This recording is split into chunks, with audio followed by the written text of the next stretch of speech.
Olá, eu sou Daniel Veiga, organizador da RiscCom e fundador da Rashopper. E agora vocês vão ver a minha palestra. Então, é uma palestra que eu formatei para compilar vários pontos que a gente viu aí, ou vai ver, inclusive, na RiscCom. Então, vamos lá? Seja bem-vindo. Desligue o seu celular, que nós já vamos começar.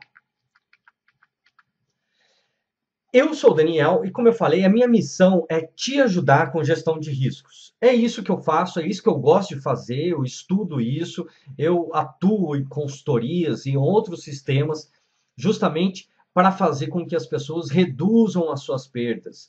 E daí que surgiu a ideia da RiscCom, fazer algo com que ajudasse mesmo o maior número de pessoas possíveis a entender os conceitos envolvidos, as técnicas envolvidas, e a gente vai ver um pouco mais sobre os 4 passos, que são os passos que eu elaborei, cheguei na metodologia da Rashopper, para fazer a gestão de riscos.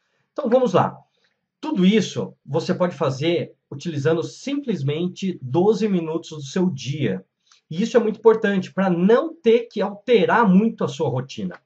Imagine você tendo maior previsibilidade nos seus sistemas, nos seus processos, nos seus projetos, tendo maior proteção, tanto de contra perdas, contra acidentes em geral, integração do seu time, ou seja, um time unido, trabalhando com um objetivo comum, mais motivado, não só unido, mas motivado para chegar nesse objetivo e tendo um sistema que gere melhorias contínuas, como pede tanto aí as ISOs.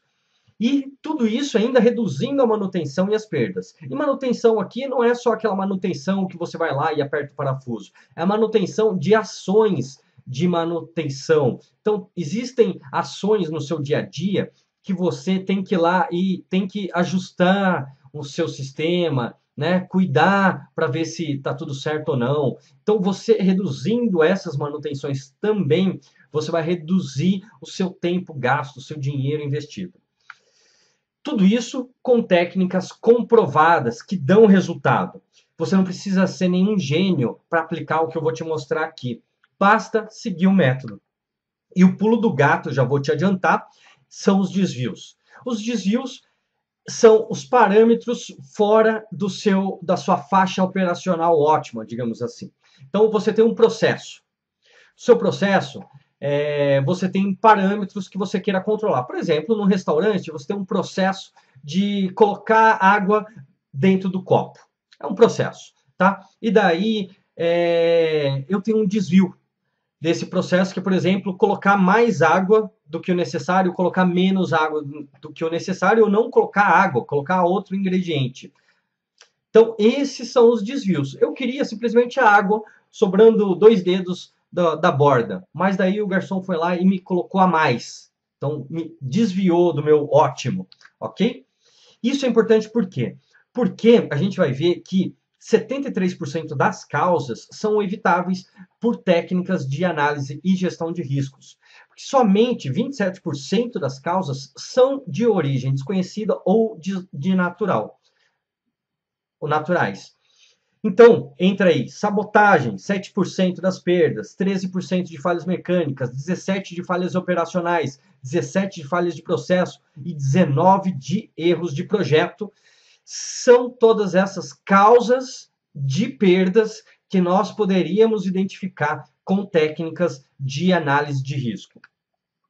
E mais um número aí alarmante, que 95% das empresas do Brasil não possuem qualquer sistema de gestão de riscos. Ou seja, 95% das empresas estão perdendo ali aqueles 73%. E 73% aqui de perdas evitáveis poderia estar indo para investimento, para treinamento, para educação, para manutenção, para um sistema melhor de gestão. Só que você perde em acidentes, né? Então, aquele famoso incêndio que as pessoas ficam apagando constantemente, tá aqui tudo isso. Então, vamos lá. Esse é um processo resumido de gestão de riscos. Então, o primeiro passo que a gente tem ali é determinar os limites do seu sistema. E aqui eu vou considerar sistema tanto processo quanto projeto, qualquer sistema, né, qualquer componente, junção de componentes que existem para cumprir uma intenção. E esse conceito é muito importante porque a gente vai levar ele nas análises de riscos também, tá? Então, a partir do momento que você tem um sistema determinado, e você pode ter vários documentos para determinar o seu sistema, os limites dos sistemas, ó, vai daqui até aqui, né? Inclui isso, isso e isso. Você tem vários documentos. Depois disso, você vai identificar os perigos. O que é um perigo? Então, uma diferenciação básica que eu dou para os meus alunos é: perigo existe, risco acontece, tá? Então, perigo é algo que está ali, é um agente emissor do perigo, tá?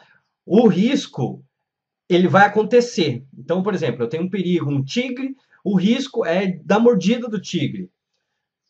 Tá certo? Daí, se eu prender esse tigre, ele vai estar contido, mas o perigo continua ali, tá? O risco continua ali, é menor, mas continua.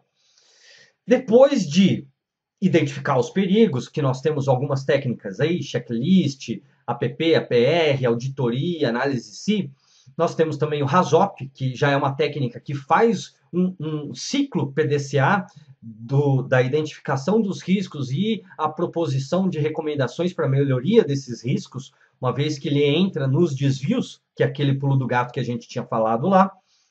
Você vai identificar os perigos e vai selecionar os seus pontos de prioridade, aqueles pontos que você realmente vê que são críticos, tá? Ou dentro dos seus critérios aí, ou dentro dos critérios de alguma norma que você esteja seguindo.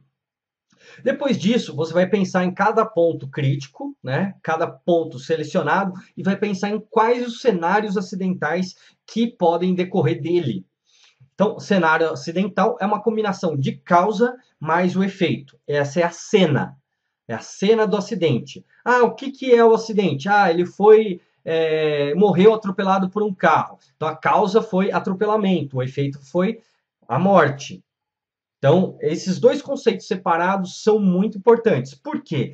Porque a gente vai entrar na próxima fase, que é quantificação de frequência e quantificação de consequências. Então, na quantificação de frequências, nós temos aí árvores de falha, árvores de evento, né? Diversas árvores. Nós temos bases estatísticas, análises estatísticas que a gente pode usar também, FEMEA, FEMECA e bancos de dados em geral para ter uma análise histórica dos eventos para saber qual é a frequência desses eventos, tá? Então, quantificando a frequência, nós quantificamos também as consequências, ou seja, os efeitos. Então, nós temos aí simulações, inclusive esse foi um dos meus primeiros trabalhos nessa área de gestão de riscos, foi justamente em simulação de efeitos físicos, ou seja, simular produtos que explodiam, nuvens tóxicas, bleve, poça, né, incêndio em poça, enfim, todos esses tipos de eventos eu simulava.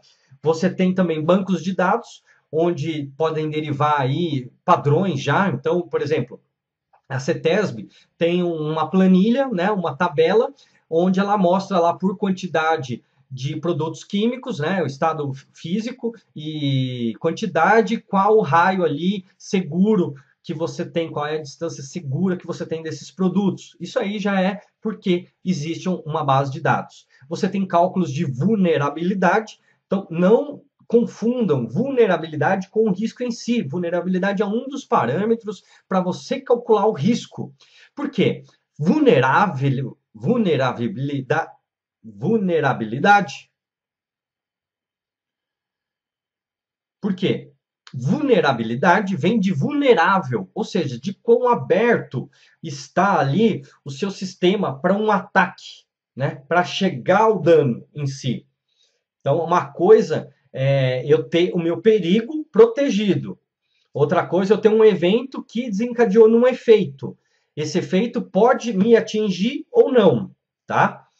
E daí, calculando as consequências versus as frequências, nós temos daí sim o risco.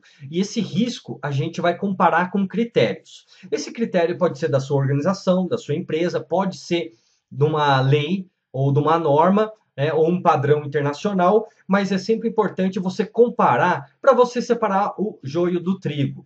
Então, ali você vai ver, ó, eu tenho um risco 200. Isso aqui é bom, ruim, aceitável, não é?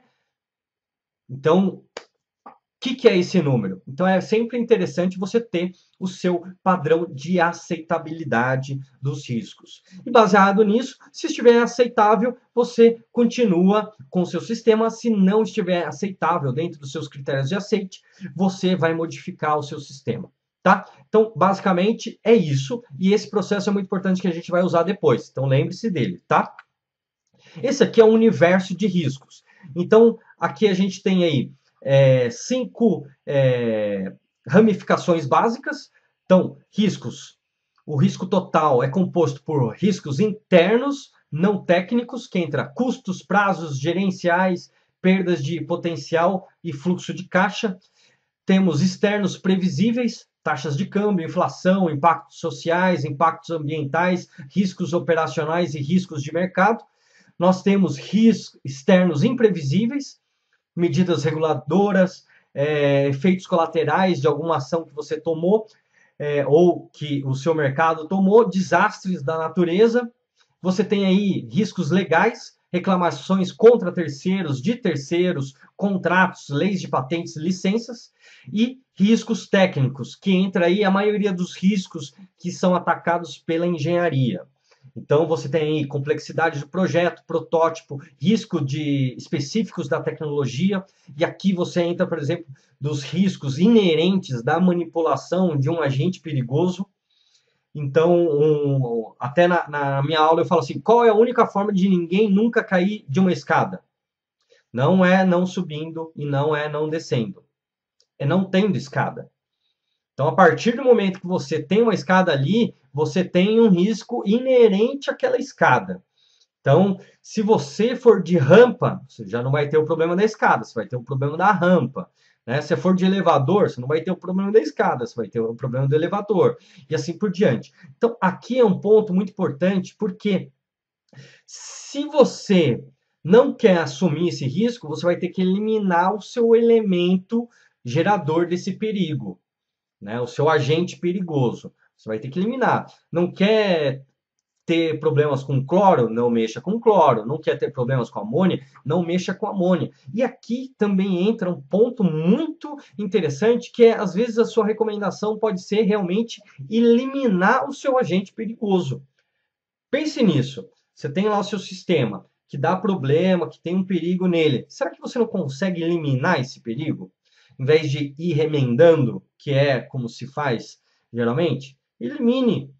Pense nisso. Às vezes compensa o investimento de você eliminar algo do que você conviver com esse risco. E finalmente aí as mudanças de tecnologia, ou seja, algo que tanto a tecnologia externa veio para dentro do seu sistema e está sendo mudado, ou alguém ali mudou. E daí você tem aí a gestão de modificações também que entra aí dentro. O método Haas-Oper, que é baseado, tem como uma das premissas o Haas-Op. Então, o método Haas-Oper se baseia em 4 passos, que é esses passos que a gente está vendo hoje, que é 1, interaja com as pessoas. 2, entenda o sistema. 3, consolide as hipóteses. E 4, haja agilmente. Então, você está vendo ali que tem 2x aqui de cada um. Por que tem isso? Porque, assim, se você interagir melhor com as pessoas, seu processo vai seguir mais rápido. É aquela coisa, se cada um vai fazer uma tarefa do jeito que quiser e depois de uma semana voltam lá para ver se tá tudo certo ou não e ninguém se conversa, vai dar problema. Então é melhor você conversar sempre pouco, estar interagindo, do que você fazer uma grande reunião de status report, etc., e deixar o barco desviar, o avião, digamos assim, desviar do seu curso. Entender o sistema. Por quê? É básico isso. Se você não entende o sistema, se quem está operando o sistema não entende o sistema, é óbvio que uma hora ou outra ele vai tomar uma atitude que vai criar desvios no sistema. Então, você entender o sistema, ótimo, né? Bem o sistema, como que acontece, se eu mexer aqui, acontece o quê? Você acelera em mais 2 vezes o seu processo de gestão de riscos. Então, só 2 vezes 2, 4. Então, você já está acelerando 4 vezes o seu processo de gestão de riscos. Passo 3, consolide as hipóteses. Então, você, dentro de um sistema, de um projeto, de qualquer coisa, você tem hipóteses que você considera que sejam reais. Mas nem sempre essa suposição que você faz é real. Então, você tem que consolidar a hipótese o quanto antes. Isso aqui é até um princípio das metodologias Lean, e que se usa muito em startup. Por quê? Você vai tentar colocar na mão do seu cliente o seu produto o mais rápido possível. Pode ser a menor fração do seu produto, ótimo, mas que valide a sua hipótese. Qual que é a hipótese no caso aí? Que o cliente vai querer usar o seu produto. Então, muitas vezes nós tomamos centenas, milhares de ações, de decisões baseadas em hipóteses que não são reais. Então, consolide as hipóteses. Aqui eu coloquei 100 2x, por quê? Esse aqui já é o meu baseline, né? Minha linha de base, para eu falar assim, quanto que eu estou acelerando o meu processo? Em 2 vezes, 3 vezes, como que você está calculando isso? Então, eu estou calculando baseado na validação de hipóteses, né? E quarto e último passo é haja agilmente, porque o tempo corre. Então, se você identificou um perigo ali, já sabe qual o cenário acidental, já sabe o que pode acontecer, qual que é o risco. Então, você tem que agir ali. O risco ele não vai sumir sozinho, ele não vai simplesmente parar de rodar a probabilidade dele acontecer porque você identificou ele. Agora você tem que agir, né? Agir assertivamente. Então, esses são os 4 passos. Vamos ver, então, um pouco a seguir sobre os obstáculos da gestão de riscos. Eu não vou entrar no detalhe agora para não te confundir, mas a gente vai ver e fique atento. Basicamente, o método, né, que são os 4 passos, possui várias técnicas que você pode aplicar. A técnica de reunião eficiente, que é uma reunião que roda mais rápido, né, do que aquelas que são demoradas, você faz uma reunião para fazer outra reunião, etc. Não, aqui você consegue fazer uma reunião rápida, objetiva e que tem um resultado de fato. Um stand-up meeting, que é uma reunião de pé. Então, por ser de pé, você se acomoda menos e você fica mais motivado, digamos assim, a resolver os problemas, a sair de lá logo. Então, você pode fazer, e eu fazia quando eu era gerente de projetos, eu fazia reuniões com 10 até 20 pessoas em 10 minutos, só falando para cada um falar onde que estava na tarefa, se tinha algum impedimento e o que ia fazer depois. E caso identificasse ali algum problema, eu ia em específico tratar aquele problema. Você tem o brainstorming e o brainwriting, que é uma variação do brainstorming, só que é escrito. Reunião eficiente. Qual que é a diferença? Você não desperdiça tempo, né? Que é o contrário das reuniões improdutivas. Por que ela é tão improdutiva, esse modelo de reunião? Porque ela vem desde 1700, a mesma coisa, aquele negócio de escrever a pauta, depois escreve a ata, você vota ali, vota lá, e não é feito para você resolver problemas. É feito para você documentar problemas e você mandar para uma próxima instância, que é por isso até que a gente tende, né, geralmente nas corporações, a fazer a reunião da reunião. A gente vai fazer uma reunião, daí junta, fala, não resolve nada, daí marca outra reunião. Não, agora é nessa aqui que a gente vai resolver. Porque isso aqui era um método que você ia para as instâncias, né? Então, você tem lá uma pauta e você vai subindo aquela pauta pelas instâncias até chegar numa tomada de decisão do executivo, de fato. Aqui não. Aqui nós somos o judiciário, o executivo e o legislativo. Então, ele não precisa dessa metodologia para avançar. Outro problema é que você ataca somente o efeito, né? Então você fez a reunião porque você viu um efeito lá, mas os desvios dos seus processos continuam acontecendo. Então você vai matar um problema aqui que é superficial, mês que vem vai acontecer de novo. E é como acontece nas empresas. Fora isso, você perde o histórico das pessoas, porque você não dá margem. Dificilmente você não dá margem para as pessoas falarem o que elas sabem sobre o sistema. O que você tem? Você tem um chefe que, né, um líder ali, na verdade, um chefe que chega na reunião e fala: o problema é esse, esse, esse. Temos que resolver. Daí ele já dá uma ideia dele sobre a resolução, e daí as pessoas começam a acatar aquela ideia, né? Se alguém não acatar, ele vai fazer uma cara que não gostou, e daí todas as outras ideias que seriam contrárias a ele vão ser extintas, né? E uma reunião que é produtiva, ela reduz incertezas. Aquela coisa que você ficou pensando assim, mas eu devia ter falado isso, porque eu sabia de alguma coisa. Então, é para você falar. A reunião é para reduzir incertezas. E como que vai reduzir incertezas? Tendo confronto. Não pode ser melindroso. Você tem que confrontar as ideias para debater mesmo, para validar as hipóteses, para daí você falar assim, ó, não, então realmente essa ideia aqui é a mais válida ou não, você está certo, está errado. Tem que ser humilde, reconhecer se a outra pessoa está mais certa do que você e tem que confrontar, tá? Aqui no Brasil a gente tem um problema muito sério desse perfil melindroso. Você fala assim, ah, isso aqui tá errado. O que você tá falando? Que eu errei, não sei o que lá. Ah, tá errado, tá errado. Veja, tá errado mesmo? Pensa, olha, tá falando que tá errado, tá errado. Se tiver, a gente tem que consertar, né? Você que está errado, a ação que está errada, né? As pessoas interiorizam muito isso.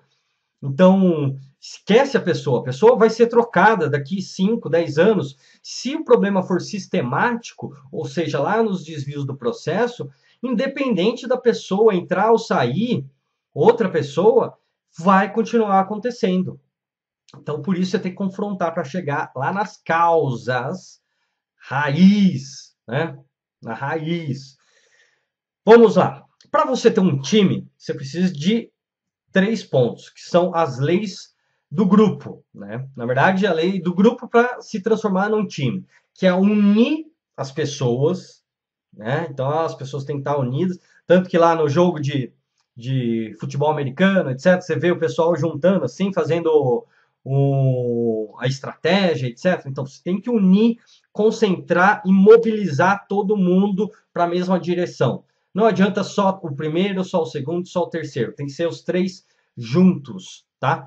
Então, unir. Como que você vai unir? Mantendo uma conversa harmoniosa, né? Que todo mundo possa conversar sem obstáculos. Você vai concentrar focado, né? No mesmo sistema, a mesma coisa. Mobilizar para o resultado, para o objetivo. Quais são os principais obstáculos que a gente vê nas reuniões normais? Metodologia centenária, já falamos. Falta de participação das pessoas, crítica das pessoas, falar, ah, não, você está errado, você está viajando. Daí a pessoa nunca mais fala. Crítica também não verbal, né, do tipo, tudo errado, né? Você vê, então, se você vê isso nas suas reuniões, fique atento. O tempo mal distribuído, né? Então é uma péssima gestão de tempo. Geralmente você fica ali minutos gastando ali, falando do problema e realmente na solução você não chega. Foco, né? Então começou a falar do problema, só que daí ficou difícil, chato, de repente já está falando do futebol e daí vai, quando você vê já passou o assunto da festa do final de ano, né? Então foco. Presença de autoridades, formais ou informais. O que acontece aqui? Quando uma pessoa fala assim, não, mas ele é o especialista de tal coisa. Então ele falou, tá falado. Ninguém mais reclama, ninguém mais dá opinião, porque se ele falou, né? Então esse às vezes é um problema também. Se o time não tiver com aquelas 3 leis bem alinhadas, vai ter uma parada de produtividade aqui. Persuasão também é um problema. Por quê? Você tem o vendedor, o participante da reunião que é vendedor. Então ele vai lá, ele argumenta, vende a ideia dele para os outros. A ideia dele pode não ser a melhor, mas ele vendeu e os outros compraram, né? Então perceba isso. Você tem o efeito retardado, que é o quê? A reunião, como a reunião já não foi eficiente, as pessoas saem da reunião e continuam a reunião. Então aquele negócio que você vê as pessoas reclamando no corredor, fala, ah, mas o fulano estava errado, mas não devia ter feito isso. E daí vai, né? Vai, todo mundo falando pelos corredores. Ou seja, se você for contabilizar esse tempo falando por fora, você ampliou, dobrou, multiplicou por 3 o seu tempo de reunião de fato, porque ela não foi eficiente. E, finalmente, a falta de apoio. Esse aqui é um problema decorrente até da crítica não verbal ali, das críticas, né? De não fazer um brainstorm direito, né? Certo? Por quê? O que acontece? Se uma pessoa ganhou com uma ideia e as outras tinham outras ideias, mas não conseguiram falar, não entrou na discussão, a pessoa que ganhou a ideia pode até ter ganho a ideia, mas ninguém comprou de fato a ideia, está empenhado que essa ideia seja vencedora, ou seja, chegue na resolução do problema. Por quê? Não era a ideia deles. Então eles vão falar depois assim, ah, mas eu falei que isso aí ia dar errado, né? Então, por isso que você tem que ter consenso, que não pode fazer, assim, pouquíssimas restrições que você possa fazer isso, mas na maioria das vezes não é para você ter votação. Porque votação sempre vai ter um time perdedor e um vencedor.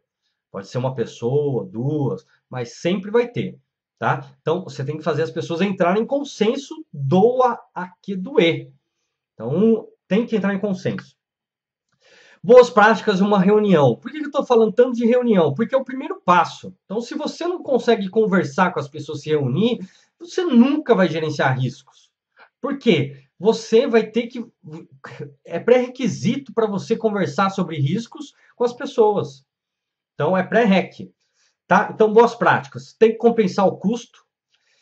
Não vou fazer uma reunião de 2 horas para discutir, sei lá, um custo do marca do café. Ah, você compra o café, gasta R$ 50 de café ou R$ 200 para pegar uma marca diferente. São 2 horas de 5 pessoas ganhando a R$ 100. Você tem aí, comprou já todos os cafés do ano já. Entendeu? Então é essa conta que você tem que fazer. Você tem que colocar na reunião o número de pessoas essenciais. Isso vale para qualquer tipo de reunião, assim como reuniões de análise de riscos. Por isso que eu estou entrando nesse ponto. Por quê? O que acontece muito aqui também? Você coloca gente a mais. Como ninguém sabe profundamente as coisas, eu falo assim, ah, mas é bom chamar o fulano, porque ele conhece daquele pontinho ali, daquele pingo do i, que uma hora a gente pode precisar. Ok, mas não precisa de tudo, né? Então, ele pode ser um consultor, né? Você pode ir na reunião, ficou com dúvida daquele ponto que ele é especialista, excelente, chama ele e fala, ó, fulano, aparece aqui na reunião, tira aquela dúvida, pronto, libera. Reunião ótima, 5 mais ou menos 2. Então, de 3 pessoas a 7 pessoas, ok? Mais do que isso, é muito fácil você começar a criar grupos de 4 pessoas. Então, você começa a ter conversa paralela. Menos que isso, vira um monólogo, né? O que mais? Informações. As pessoas têm que receber as informações com antecedência. Então, se for uma análise de risco, projeto, né? As análises anteriores que foram feitas, dados estatísticos, histórico, o que aconteceu, tudo isso já levar para a reunião. Não vai aprender lá sobre o que é o sistema. Lá você vai chegar na resolução, certo? Tempos. Então você vai falar, ó, vou gastar, a reunião vai ser de 1 hora, vou gastar 5 minutos falando qual é o problema, explicando para todo mundo, meia hora definindo as soluções possíveis, fazendo um brainstorm de solução e 20 minutos para definir um plano de ação. Pronto, ótimo. Mais que isso, já é enrolação. E resultados. O que eu quero dessa reunião? Então, é importante que as pessoas entrem na reunião já sabendo por que elas estão ali, qual que é o resultado, o que esperam dela. E os compromissos. Eu falo sempre que nós não fazemos nada. Quem faz é alguém. Então, se você ouvir numa reunião, a gente pode fazer isso, a gente podia fazer aquilo outro, cuidado, porque isso aí significa que ele está se eximindo da responsabilidade e ninguém tem a tarefa. Quem que vai fazer então? É você que vai fazer? Tá, então vamos colocar aqui, ó. Fulano de tal vai fazer isso. Para quando você pode fazer isso? Não dá tempo. Então foi assim, ó. Em uma semana, você faz uma análise aí e me dá um prazo. Já é alguma coisa. Então você sempre vai fechando ali as suas incertezas. Incertezas é o grande nome que você tem que ter na sua mente. Você viu algo que está obscuro, está incerto, que está oculto ali, sim, você não entendeu direito, tem um risco ali. Segundo passo, entenda o sistema. E daí você tem várias técnicas para entender o sistema. 5W2H, 6W2H, 3H, agora tem 9Ws, 6H, se não me engano. Desenhos, fluxos. Eu gosto bastante de fluxogramas, porque você consegue ver de fato a lógica do seu sistema.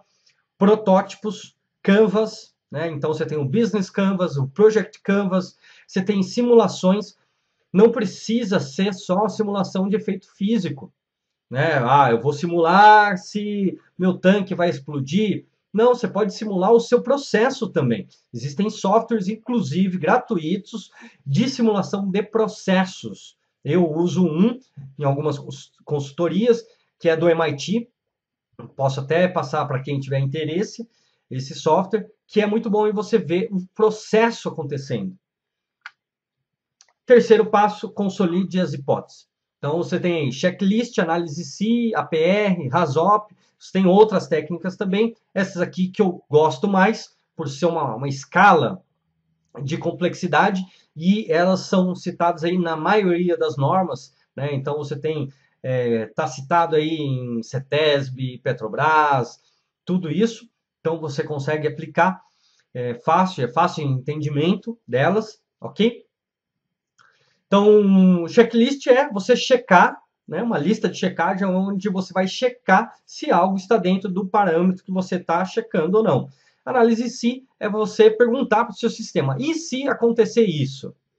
É interessante você lembrar sempre da intenção do seu sistema. Por que ele existe?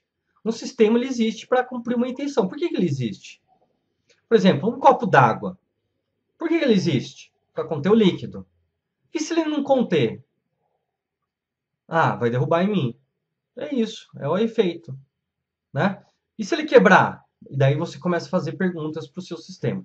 A APR, né, análise preliminar de riscos ou de perigos, e o RASOP, que é o meu predileto, né? Que é a análise de operabilidade e perigos, que vem aí do inglês Hazards and Operability Analysis. E aqui é muito importante você perceber as duas palavrinhas, operabilidade e perigo. Então, lembra que eu falei lá que o perigo é o início de tudo? Perigo é o início de tudo. Ele ali, depois dele, né, que existe o risco. Sem o perigo, não existe o risco. Ok? Então, existe uma intersecção que é o evento perigoso, que está entre o perigo e o risco. Ele é a intersecção entre os dois. E aqui, no RASOP, você vê a operação do seu sistema, ou seja, como você mexe ele, e você vê os perigos que estão nele, né? Então, por isso que é uma técnica completa.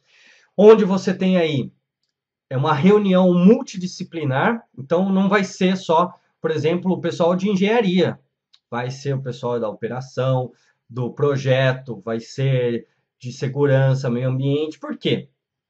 Se você tiver somente uma área de conhecimento, você vai ter uma visão unilateral do seu sistema. Então, projeto elétrico, vou chamar só engenheiro elétrico? Então, é ruim, né? Porque todos vão chegar ali na mesma conclusão, vão ver só uma parte ali da resposta, né? Ou das dúvidas, ou dos problemas. E você não vai ter uma visão multidisciplinar. Por isso que é importante você ter alguém de áreas diferentes.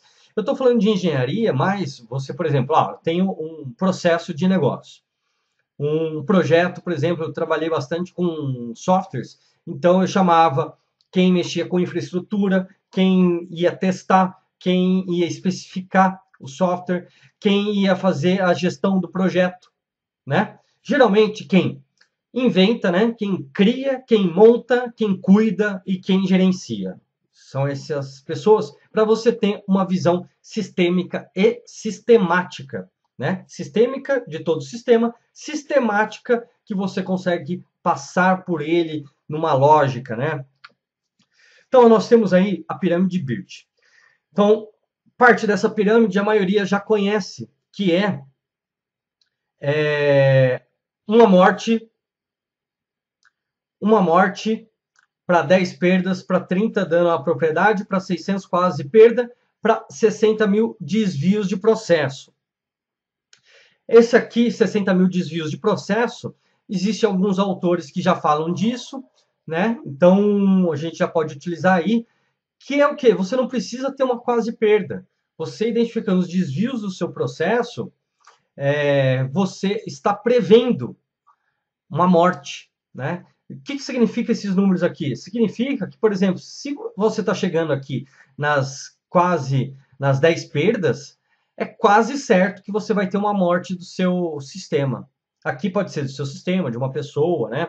Então, é uma proporção de dano aqui.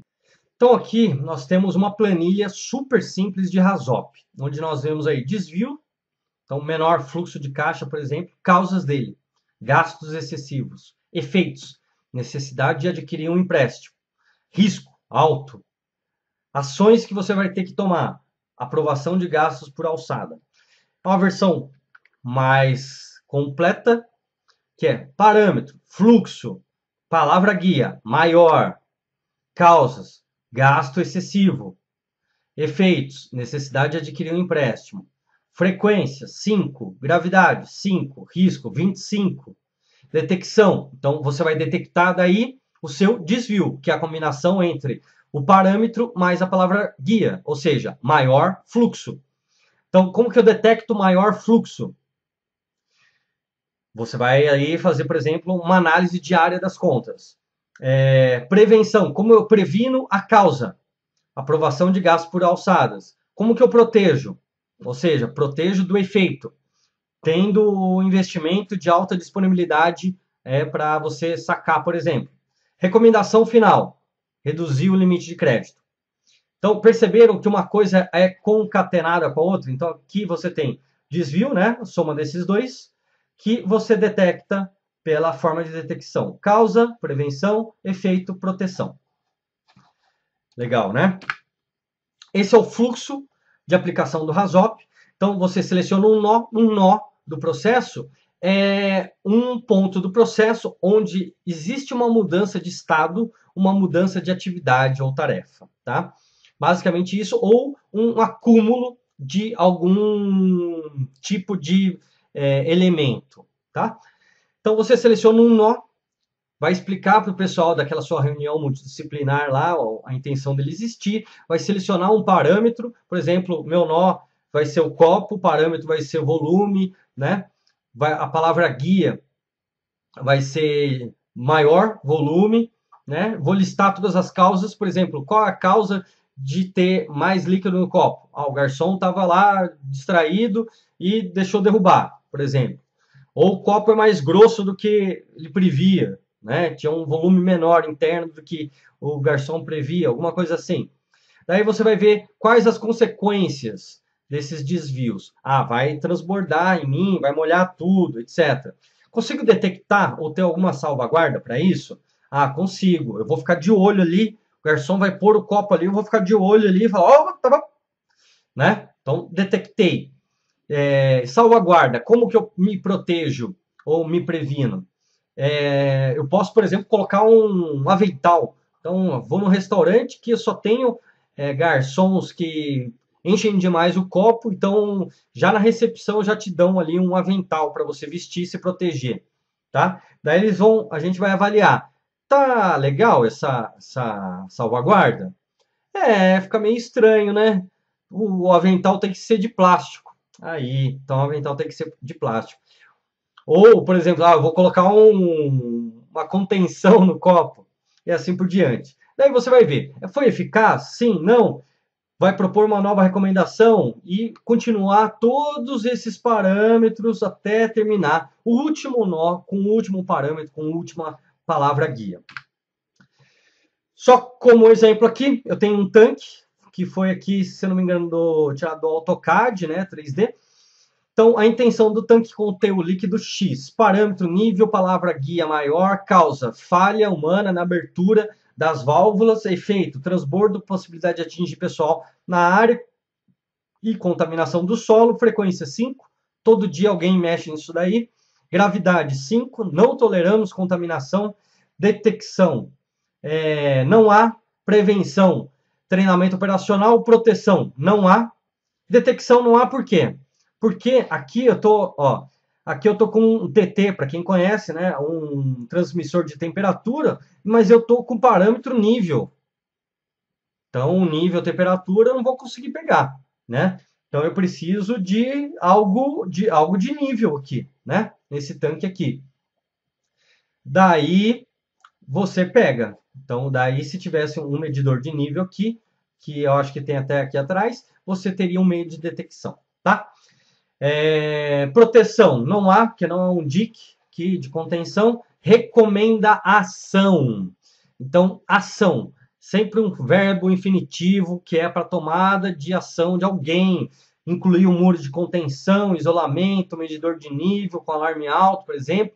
Se você quiser, você pode também incluir nas suas ações já ali o nome da pessoa que vai fazer isso e quando que ela vai entregar esse entregável, né, esse resultado dela. Por quê? Você já está ali na reunião, você já vai ter ali o comprometimento dela com todo mundo que está na reunião. Legal, né?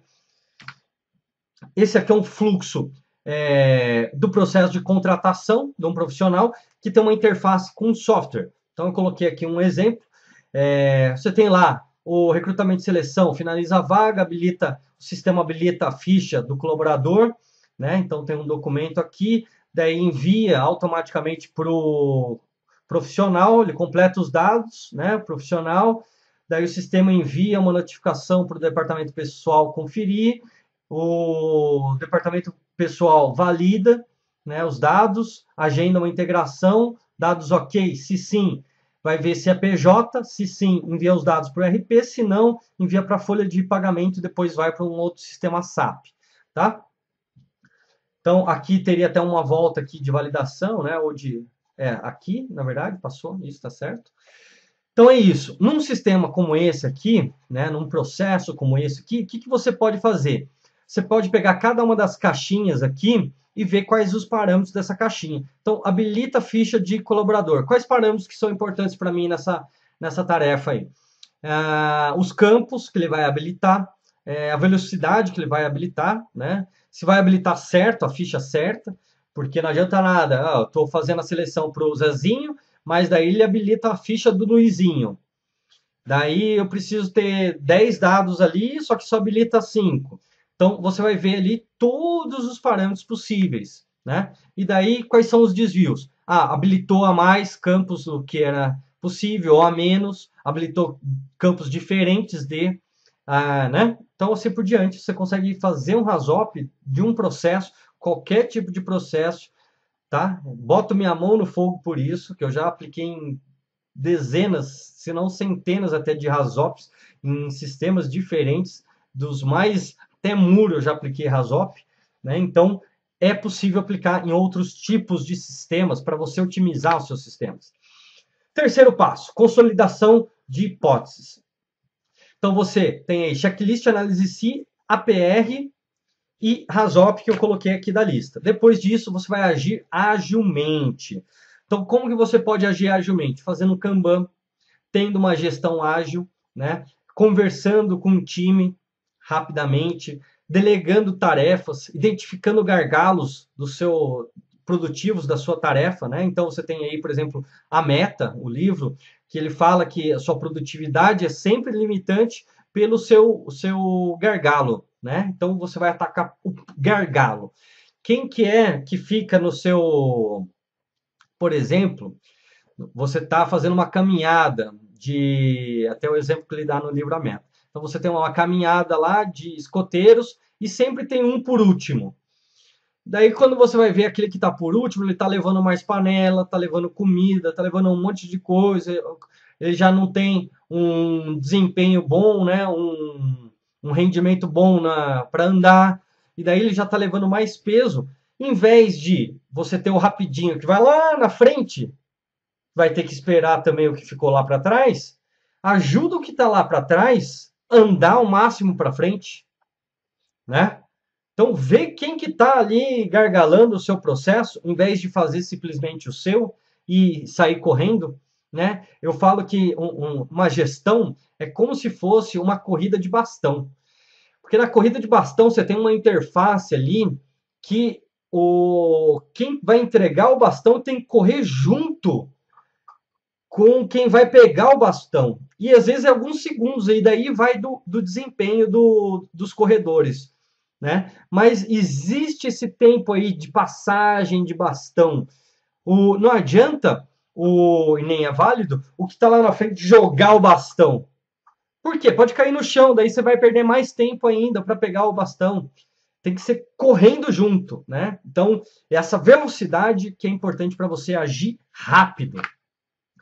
Essa aqui é uma matriz de risco antes da aplicação de um RASOP, né, num sistema. Aqui a empresa já tinha uma política de aplicação, então eles já tinham mapeados ali os eventos. E você tem ali, ó, penúltima linha, 6% dos eventos estão na faixa não toleráveis. Ou seja, passou do risco daqueles critérios de aceite que a gente tinha falado lá atrás, passou, né? E daí você tem 20% na faixa amarela, moderada, 75% na faixa verde. Aplicamos o RASOP. Daí nós temos 0% na faixa não tolerável. Por quê? Era a política da empresa que não aceitaria riscos na área vermelha. Então, o que a gente fez? Aplicou medidas preventivas, protetivas, para reduzir tanto a frequência quanto a gravidade dos efeitos. Com isso, a gente deslocou toda a matriz para baixo. Então, os pontos que estavam aqui migraram para cá. Alguns pontos que estavam já no verde sumiram, né? Isso é interessante. Então, você reduziu o número de eventos aqui e reduziu para 0 o número de eventos na faixa vermelha. Mas o que isso significa em dinheiro? Vamos ver lá. A gente teve uma redução potencial de perda de 25%. Como que a gente calculou isso? Então, para cada ponto na área vermelha, a gente considerou R$1 milhão. Na área amarela, 500 mil. Na área verde, 100 mil. E daí a gente fez a conta ali de número de eventos, soma tudo, deu uma redução de 25% das possíveis perdas. E eu já apliquei isso em óleo e gás, papel e celulose, químicos petroquímicos, obras civis e softwares. Então, você vê aí que dá para você fazer em qualquer sistema que você quiser, né? Um pouco da minha jornada. Em 2002 eu entrei em Química na Unicamp, depois de já ter feito técnico em Bioquímica. Daí, em 2004, eu encontrei o meu mentor, fui trabalhar numa empresa de consultoria e gestão de riscos. Em 2007, eu achei que eu já estava sabendo bastante e fui montar minha própria consultoria. Daí veio a crise de 2008, 2009, eu tive que ampliar um pouco meu portfólio, porque é impressionante, mas as empresas costumam deixar de contratar consultorias de gestão de riscos em épocas de crise, que deveria ser o contrário, né? Mas eu comecei a atuar também em gestão de projetos, gestão ágil de projetos. E agora eu juntei tudo isso, que é a metodologia que eu trago para vocês. Para responder as perguntas que eu sempre encontro nessas consultorias. Por onde eu começo uma análise de risco? Como eu consigo tempo? Qual a melhor forma de aplicar? Como eu faço com o que eu tenho no meu dia a dia? Como eu treino meus colaboradores? E a grande problemática, como que eu de fato gerencio os riscos sem ampliar o meu número de burocracia, de papelada, né? Então, você viu ali com uma planilha simples, você já consegue fazer isso. E você tem os efeitos, os resultados perceptíveis. Imagina, 25% de milhões, então aí de 216 milhões para 163, deu aí quase 50 milhões de diferença de perdas possíveis. Tá? E os 3 obstáculos à gestão de riscos que você vai passar. Falta de conhecimento. Então, aqui a gente já passou um pouquinho esse obstáculo, já dei um conhecimento para você. Falta de oportunidade. Então, apesar do conhecimento, a pessoa não consegue colocar em prática aquilo que ela quer. E, finalmente, falta de vontade, né? Então, apesar da pessoa ter o conhecimento, ter oportunidade, ela não tem vontade mais, ela não tem mais motivo para ação, motivação, né? E não quer fazer. Por quê? Provavelmente ela tentou fazer alguma coisa lá atrás e não deu certo e deixou passar, né? Desistiu. Então, mas você pode superar esses obstáculos, tá? Eu já vi várias empresas superando e você pode também, fazendo análise rápido, ágil, que dê resultado, que seja simples. Então, com isso, você consegue reduzir o seu tempo de reunião, reduzir os problemas gerados no seu sistema, porque muitos dos problemas são incêndios, você fica apagando todos os dias. Você dobra o QI coletivo do seu time. Por quê? Quando você tem um time que não está preparado com aquelas 3 leis, o que acontece? Eles começam a competir entre si, né? Competir ao invés de congruir entre si. Então, se você tem um time com um QI 100, se eles estão competindo entre eles, eles estão um fazendo com que a ideia do outro seja menor, né? Então, de 100 vai ser 80 a média geral. E você consegue dobrar isso, porque você vai fazer as pessoas colaborarem uma com a outra. Então, ao invés de 100, vai ser 200, porque um vai catalisar a ideia do outro. E com isso, o resultado final é uma média de um aumento de lucro em 30% dos seus sistemas, né? Então, com aquelas perdas que você tem, etc., você aumenta o lucro em 30% em média. Como já dizia nosso amigo, a melhor definição de insanidade é fazer a mesma coisa e querer um resultado diferente. Então, agora você pode ter um resultado diferente com técnicas avançadas de análise e gestão de riscos. Essas técnicas estão aí para você utilizar no seu dia a dia, para você reduzir as perdas do seu negócio, interrupção de negócio, perda de patrimônio, danos ao meio ambiente, danos às pessoas. Tudo isso você pode reduzir com análise de riscos. Então, vai lá, começa a agir, você pega lá a planilha de RASOP, faça um RASOP, ou faça uma análise sim, comece com um brainstorm que seja. Um brainstorm bem feito já é uma grande análise de risco, porque você vai reduzir as incertezas. Lembra que eu falei no começo, falei no meio e estou falando agora no fim. A análise de risco é você reduzir incertezas, tá? Basicamente, é isso que você faz. Então, vai lá e faça um brainstorm. Passe uma reunião sem críticas, deixe todo mundo falar os problemas e as soluções que eles veem, para e com isso você de fato gerencie e entenda o seu sistema. Então é isso, pessoal. Se você quiser mais bônus sobre análise de risco para te ajudar na sua gestão de riscos, acesse razoper.com e deixa o seu e-mail lá que nós vamos te mandar bônus para você fazer a sua análise de risco, a sua gestão de riscos, tá? Então, periodicamente a gente vai mandando material. Você pode também assinar o nosso canal no YouTube. Você pode me procurar no LinkedIn, no Facebook. Se você quiser uma palestra específica sobre esses temas, sobre esses pontos, eu posso aí na sua empresa também fazer essa palestra com você. Eu vou determinar os temas que você quer. Você pode incluir gestão de pessoas, gestão de conhecimento, gestão de risco, gestão de projetos, gestão de processo, gestão da qualidade, que a gente faz aí uma compilação para atingir os resultados que você quer na sua organização. Então é isso, muito obrigado e até mais.